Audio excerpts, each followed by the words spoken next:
This is Algebra 1, Chapter 4.5. We're going to talk about scatter plots and lines of fit. So the first thing up is a scatter plot. Guys, a scatter plot is just a graph that shows the relationship between a set of data with two variables. A lot of times we use x and y. It's a coordinate plane there. They're ordered pairs, just plotted everywhere.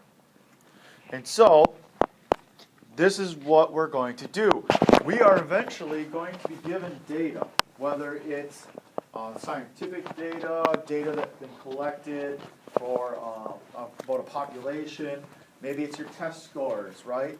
Maybe it's the amount of hours you studied and the grade that you might get in a certain class. Those connections are not the same for everyone, but there will be a general trend. Would you not agree with that? Especially the studying one. You would think the more you study, what would happen? The better you would do on a quiz or a test. So you would think that it would have a situation like this one. I think I can make this larger.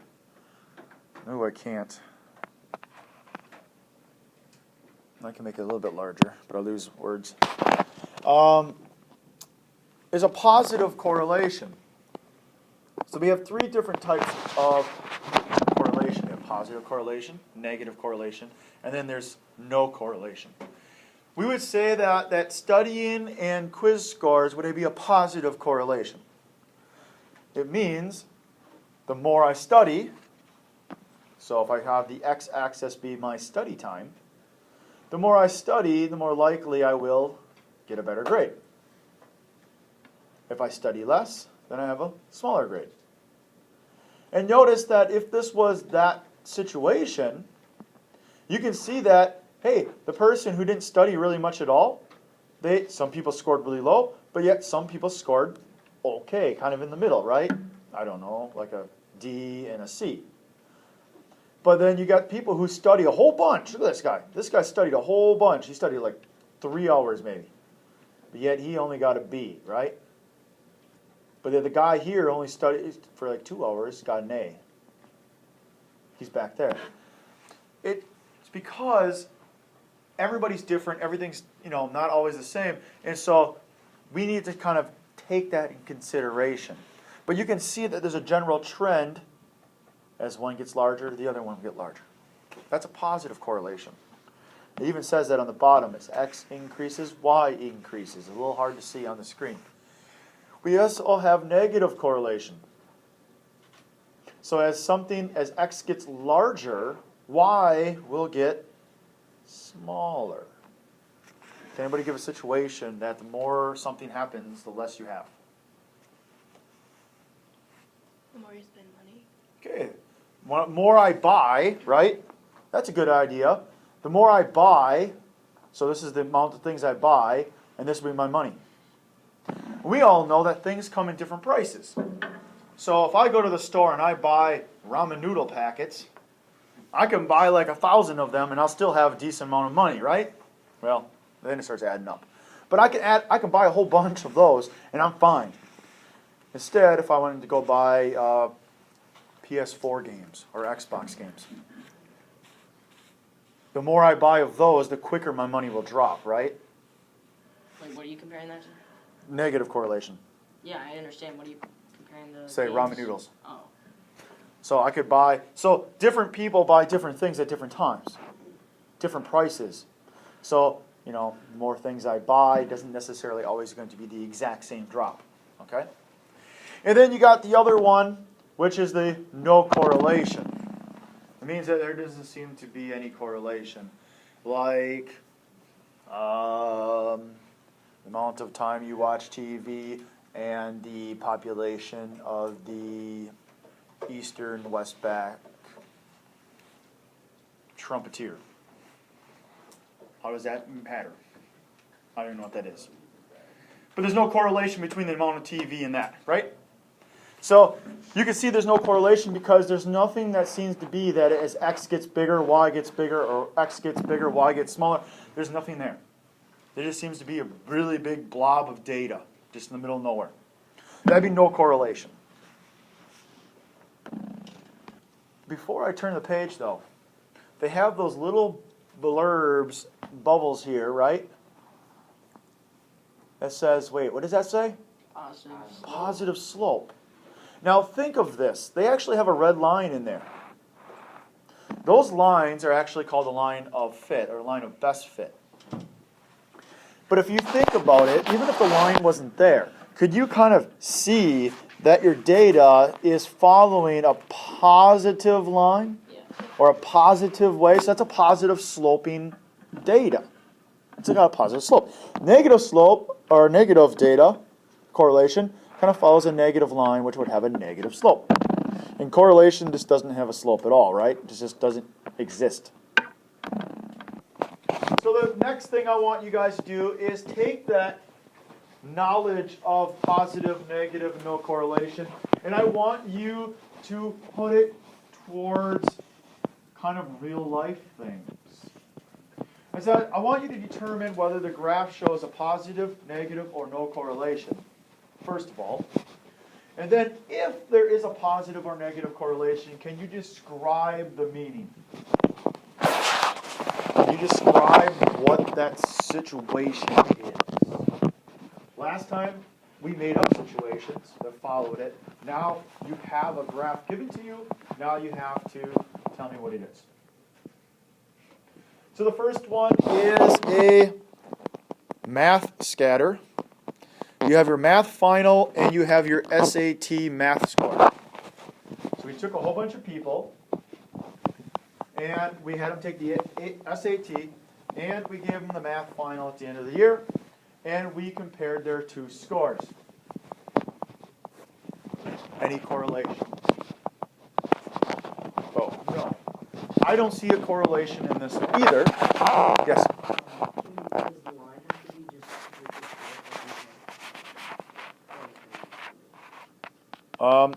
Actually, you are hinting on something. For us now, yes. Now, the question was, does the line have to be straight to be a correlation? No. No, because It doesn't have to be. Yeah, because like, what if it's going up? And There are multiple types of graphs. So it could be a quadratic, and a quadratic is a parabola, which is a U-shape. It could be an exponential growth or decay, which has a little bit of a curve to it. So not everything in life is a straight line. So no, you don't have to be. But I think on this one, for now, I think we could assume that there is no correlation. What about the next one?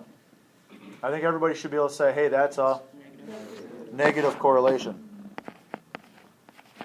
But the rule said, or the direction said, if there was no negative correlation, then you have to describe what that correlation is. So how would we like to say this, Sabrina? The older the cars get, the less the prices. Yeah. The older your car is, the lower the price of your cars, or the value of your car, right? So, older the car is, or car gets, the lower the price is. And that should be true, right? Yeah. You want to go buy a car that's 5 years old, should be cheaper than the same exact model, brand new on the lot.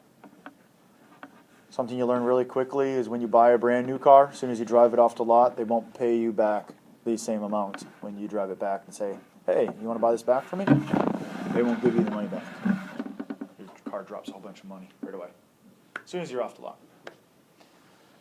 So, but then then you get the person who wants to buy it, 30 years from now and fix it back up, and now it's worth more than it was, right? Mm-hmm. So cars have a little bit of a bounce back. Any questions to that, guys? So, what are we going to do? We're going to create lines of best fit. We're going to create those red lines that were in those correlation pictures earlier. A line of best fit, guys, is a trend line that follows the data as best you can. Data's everywhere, right? It's all over the place. If you notice back to those first couple positive, negative correlation graphs, the line did not hit every single point. It may not have hit any points, but it's following the idea of the trend. That equation, guys, ends up being the model that we can use to predict the future, the past, and the present. You're using current data or past data to make a prediction of what will happen. So, I got a 4-step process here, guys, that we can use to create this scatter plot or this line of best fit, the equation. Number 1, take your data, graph it. Plot the scatter plot. Recognize, do we even have a correlation? Is there a correlation or not a correlation?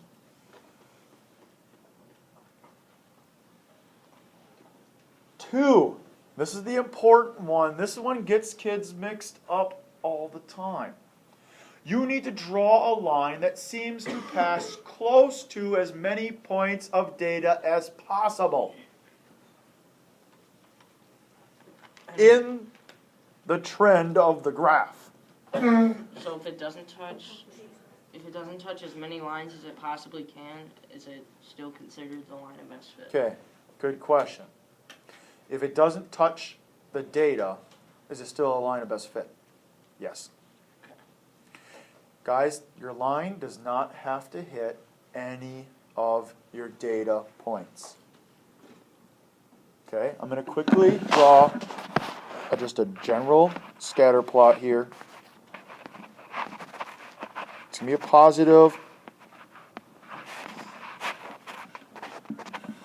positive correlation. Would you guys agree with this? Yes. Now that's actually a really positive correlation. As in, as x gets larger, y is going to get really large fast, right?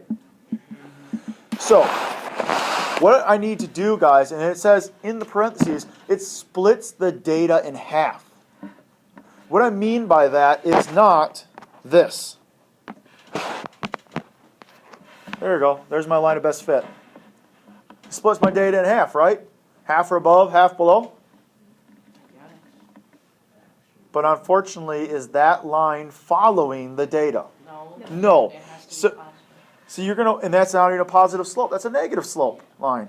So take in consideration that you need to follow your data and kind of split it as best you can down the middle. So that's okay. Are we going to be perfect? No. We're doing this by hand. Computers do this way better. They do a little bit of calculation, finding distances to your line, to the point, all of that, and minimize it. So look at this. Hey, by chance, it kind of looks like it hits one of my data points, right? But that's it, just one. Okay, so that'd be step 2. Step 3 says you need to find and use 2 points on that line. It is so crazy that people will draw a line of best fit, and then they go back and they'll use this point and that point. Or they think, oh, I'm just going to use my first point, which is here actually, and my last point, which is over here. There's my line of best fit, right? No, those points aren't even on my line. Don't be silly. You have to use points that are on your line. Find 2 points. Well, okay, so we got 1 point here. What you need to do then is you need to go back and you need to trace your line and try to find one that's right on a grid, where the numbers will intersect. Find where you have a nice number and use it. You can choose any number you want. Now you have 2 data points that you can go back and find the slope for. You can go back and find an equation for. That equation, guys, is step 3 that in step 4, we will use then to predict for some other time. We can use that to predict within the data. We can extend it out to the data. What happens out here for the data? You should be way up top, right? But what is that value? Well, now we have an equation. We have a way to do that. So what we're going to do is we're going to make a scatter plot. We're going to gather some data from us in class. And then we are going to make a scatter plot. And we're going to find the line of best fit. So, in-class activity. It is said that your wingspan and your height are the same. Now, you can't see this in the video, but I'm pretty sure that at some point in your life, someone has asked you, probably more likely when you were 2 and 3, how big are you? I'm thinking they would have said, they were talking, how big is Mike? Mike, how big is Mike? And then they got all excited, and then what do you do as a kid? I'm so big. I know, I did that with my kids. But this is wrong. I'm not this big. I'm not straight up with my hands tall this big, right? Technically, it's all tall am I. They should have technically be teaching our kids I'm this big. The wingspan, guys, supposedly is how tall you are. So we're going to test that out today, guys. That's why I have rulers taped to the board. And so what we're going to do, and listen, guys, can we use your wingspan? This is the question we're going to ask ourselves. Can we use your wingspan to predict your height? Do you think this is going to work perfectly for everyone? No. But do you think the general idea will work? Yes. I don't know. We got to test it out, right? So what we're going to do is we're going to try, ladies and gentlemen,